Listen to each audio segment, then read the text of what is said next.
Horror कहानियाँ थी। डरावनी पत्नी। फुर्सतगंज नाम के एक शहर में मंगत अपने परिवार के साथ रहता था।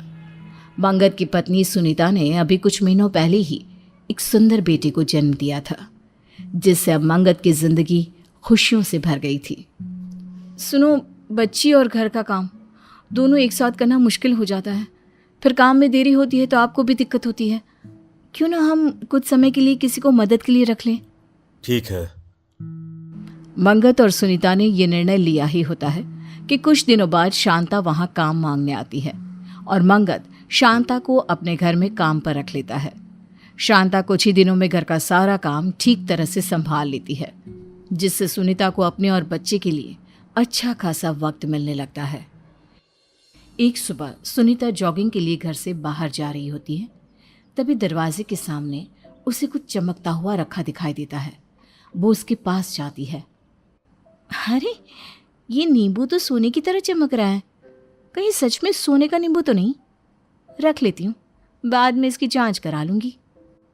सुनीता नींबू को उठाकर अपनी अलमारी में रख देती है और जॉगिंग पर चली जाती है। दिन बीतता है, सब काम सही से चल रहे होते हैं। रात को सब खाना खा के सो जाते हैं, लेकिन बीच रात करीब 1 बजे सुनीता अचानक अपने बिस्तर से उठ खड़ी होती है और अपने बच्चे को लेकर घर के बाहर मौजूद कुएं के पास पहुंच जाती है। बच्चा जोर जोर से रो रहा होता है, जिसकी आवाज़ से मंगत की नींद भी खुल जाती है।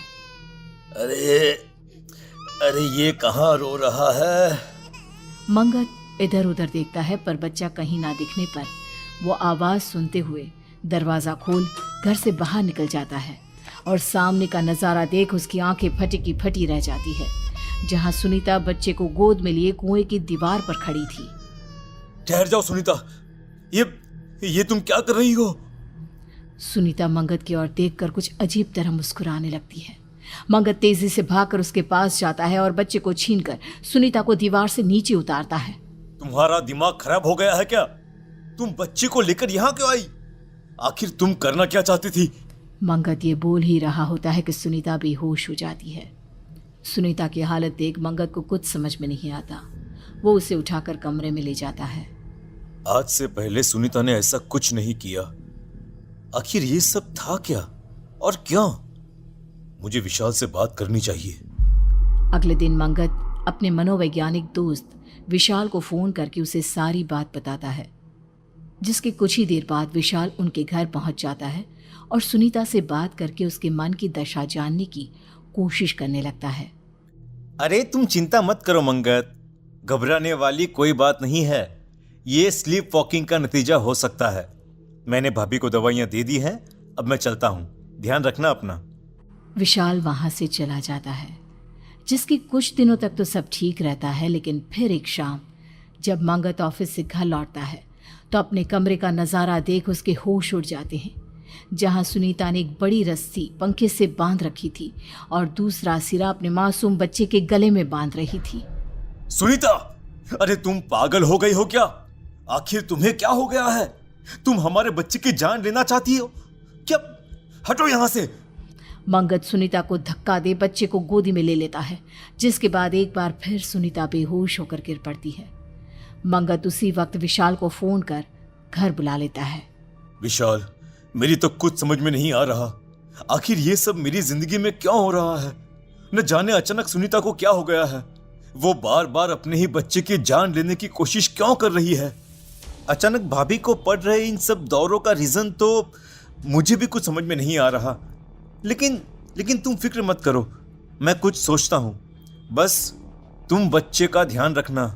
विशाल सुनीता को एक इंजेक्शन लगाकर वहां से चला जाता है। शांता, मैडम की तबीयत कुछ ठीक नहीं। आज बच्चे को तुम अपने पास सुला लो। मैं सुनीता का ध्यान रखता हूँ, ठीक है? बिल्कुल साहब, कोई दिक्कत नहीं है। शांता बच्ची को लेकर अपने कमरे में चली जाती है और सब सो जाते हैं, लेकिन करीब आधी रात होते ही अचानक मंगत को बच्चे के जोर जोर से रोने की आवाज़ सुनाई देती है।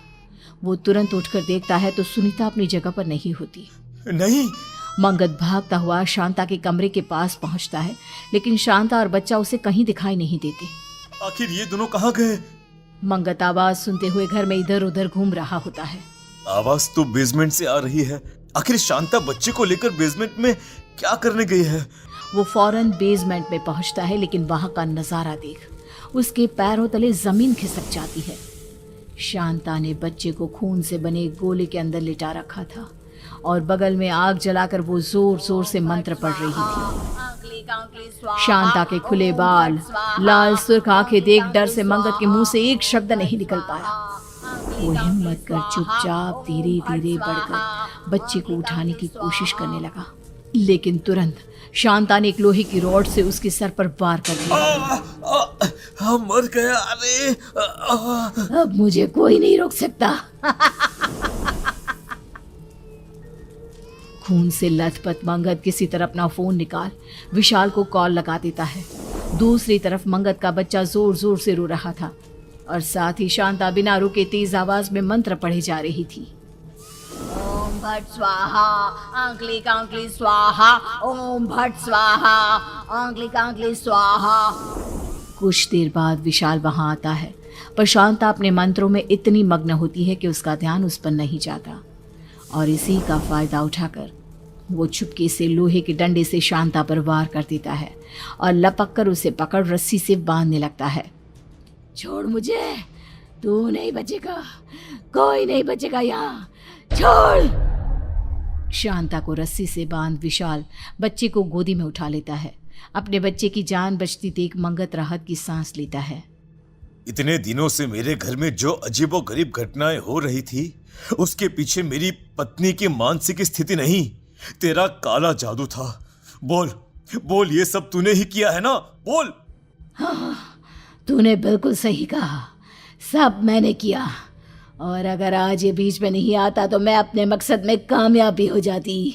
एक मासूम बच्चे को मारकर आखिर तू कौन सा मकसद पूरा करना चाहती थी? कौन सा? कुछ सालों पहले मेरे बच्चे की मौत हो गई थी। अपनी काली विद्या की मदद से मैं इस बच्चे की बलि चढ़ा, इसके खून को अपने बच्चे की कब्र पर चढ़ा उसे जिंदा कर लेती, पर तूने मेरे बच्चे को फिर मार दिया। मैं इसका बदला जरूर लूंगी। विशाल और मंगत पुलिस को बुला लेते हैं और शांता को उनके हवाले कर देते हैं।